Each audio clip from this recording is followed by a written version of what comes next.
So there are 5 habits that have completely changed my life in my self-improvement journey, and I wanted to share them with you. So the first one is working out. Now, I used to be a fat kid when I was younger, all right, and my self-confidence was not the highest it could be. And I implemented dieting first, and sure, I lost a little bit of weight, but I wasn't satisfied. I went from fat to skinny fat, I was sort of a fat version of me, but slimmer then. I was a slim fat guy, which is essentially what skinny fat is. So I had low muscle mass, I had no tone, nothing. And I needed to do something about this. So I started working out, specifically lifting weights.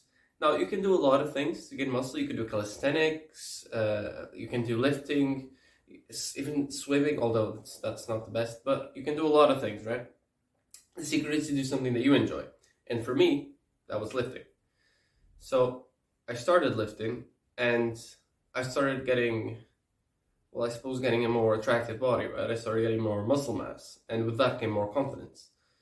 And it's amazing when you look in a mirror and you think, damn, nice, And before, when I was younger, I had never had that. So it was a big shift in my self-image, and I wish you could have that too. Now, there's a bunch of fitness advice everywhere, some good, some bad. But if I was the person to give you an advice, would be, if you're starting out, just find exercises that you do enjoy and try to do them a few times a week to relative effort. If you can do them until you can't anymore, that's amazing. Although you don't necessarily need to do that. You can stop 1 or 2 reps before you can't do them anymore. And if you don't know, a rep is essentially how many times you do something. So let's say push-ups. If I do 5 push-ups, that's 5 reps push-ups, right? And the set, just for your information, is a group of reps. So if you do 3 sets of 5, right? So 3 sets of 5 reps, that's 15 reps, right? So 5, 5, 5. Now, the second one, which I implemented just a few months ago, is meditation. And this is something that in the beginning you might not notice that much progress, but as you start implementing it, you definitely will. And what I personally noticed was that, now I'm naturally an overthinker, so there's a lot of thoughts up here. And when I started meditating, it's not that they disappear, not a lot, they're still there, but I can control them better. And they can come and I just let them pass. I don't get attached to them, So if you are struggling, particularly if you're struggling with overthinking and it's becoming overwhelming, just try meditation. Now, how long? I would say try mindfulness meditation. There's an app I use called Medito, which is quite good. You can use whatever app you want. The only thing that matters is that you are consistent with meditation. So just try that. And for how long? As I just said, just be consistent. I experimented firstly with, I think, 5 to 10 minutes, and I still do 10 minutes. And there are still days when I don't do it, because it's not easy. And I haven't been doing it the last 2 weeks. I haven't been doing it that much, and I admit that, and that's my fault. But for the past 2 days, I've started to get back to it, and it is challenging. So it's something that you should just focus on trying to do as much as you can. Don't focus too much on, being a perfectionist. Don't. I have a video on perfectionism as well. You should check that out. But yeah, man, just do as much as you can. Just focus on doing a little bit by bit, step by step, so that you can implement this new habit.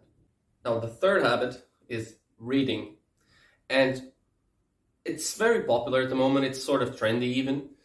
But nowadays it's just YouTube, just info from here and here and here and here. It's just, I personally become overwhelmed by it. It's too much information.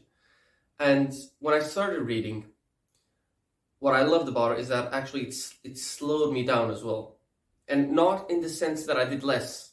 Quite the contrary, actually, I did more. But I was able to absorb information at my pace, information that I wanted to. And there was no ads in the middle of the videos. They're very annoying on YouTube. But I enjoyed it quite a lot. And a major thing that I loved about reading, or that I love about reading, is that in my personal experience, even with what you're watching right now, I hope I'm providing value for you. But the thing is, I'm not going to do a 5-hour video right now. It's not going to be very deep. But books are very, very deep. You pick up a book on lifting, it's going to go very deep, man. It's a bunch, I don't know, 300 to 500, 600 pages of lifting. It's going to be very, very deep. And YouTube videos, let's be honest, most of them are not that deep. I'm just making up the statistic right now, but I think videos, man, YouTube videos in relation to the topic, it's a bunch of it. You can watch hundreds, even thousands, and get like 20 to 30% of the topic. Because they're all saying the same thing. They're all saying the basics because they want to appease the masses, the amount of people that are watching on YouTube. So they'll say a little bit so that you're satisfied with the information and you think, oh, I know a lot. You don't. I thought that too. You don't. You know the basics. Whereas if you pick one book, just one book on, well, I was saying lifting, man, you'll gain a lot of knowledge. And really in-deep knowledge as well, off of just one book. So, and this is not an exaggeration here. I think if you pick up a book, if you really consume it, even a month, just go at it, you can have more knowledge than someone will in 5 years or more of just watching YouTube videos. So if that doesn't motivate you to start reading, I don't know what will. That fourth habit is journaling. Now, similarly to meditation, I would say meditation lets you filter your thoughts better, whereas journaling lets you put forward what you're thinking. It lets you organize your thoughts, right? Meditation sort of lets you acknowledge them and let them pass as they come. And journaling lets you really organize them and see what you are thinking. So oftentimes I have a lot of thoughts here and there. It's just, like I said, overthinking, it's overwhelming. And then I start journaling, okay, like what are the essentials? What am I trying to get at here? And I write down, let's say it's lifting. Oh, I gotta work out this, I gotta do this. All right, calm down. Then that's where the meditation comes in. You stay present, you go, okay, focus. Okay, well, what do I need to do? Then I grab a notebook and I start writing. Okay, today I need to do workout. I need to do these exercises. And everything just becomes calmer. And you can do normal journaling. So just journal your normal thoughts. I would personally recommend gratitude journaling. Now, this was a big shift. In addition to overthinking, I think this happens to me, but I think it's very common that overthinkers are pessimists as well. Because pessimistic people always think about the worst that could happen, right? And overthinkers are like, oh, this could happen and this would have this. It's like a machine gun. And gratitude journaling shifted my mindset from focusing on the negatives to the positives. And man, it could be things like, I'm grateful that you're watching this video right now. Something like this. I'm grateful that I have a little remote thing that I could just stop and play the video that you're watching right now. You know, it's just little things like this. I'm grateful for this sunny day, although it's not very sunny today, but I'm grateful for the clothes that I have right now. And now, I know this sounds absolutely it sounds ridiculous, and I thought the same. I thought the same with a lot of things, actually. Gratitude journaling, meditation, even working out, man. Chances are you might be coping, and maybe you don't want to do it. It's tough. It's something new. I used to cope as well. I was like, oh, this doesn't work. It does, man. I've tried it. Maybe it won't work for you, but what? And if it doesn't, then you had discipline. You did something. Even if it doesn't work for you, you leveled up your discipline. That sounds like a good trade-off to me. Now, the fifth habit is learning. Now, learning. Oh, what the hell? Immediately when I used to think of learning, I went back to maths in school and geography, history, and English, and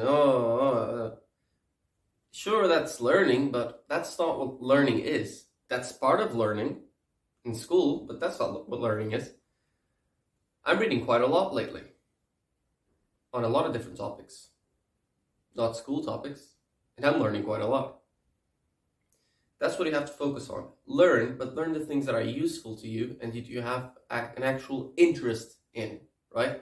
So don't learn just because someone else tells you to, although I am telling you to, but I mean, this is just my personal experiences and advice. Obviously you can do whatever the hell you want. But learn things that you actually want to, right? You should develop a positive relationship with learning, okay? So don't go out and start, I don't know, reading Napoleon or Socrates and Shakespeare just because it's trendy or makes you smart or whatever. If you want to, fine, do it. But if you're not enjoying it, you'll develop a mindset of, oh, learning isn't fun. It's very fun, man. Very fun. You're just doing something that you have no interest in. So pick a topic that you have an interest in, man, and just go at it, learn, and you will improve more, and you will start to love learning even more. And it's just like a compound effect, to do that. So yeah, those are the 5 habits. I hope you enjoyed the video, and bye-bye. Oh, remember, strive for progress, not perfection. Now yes, bye-bye.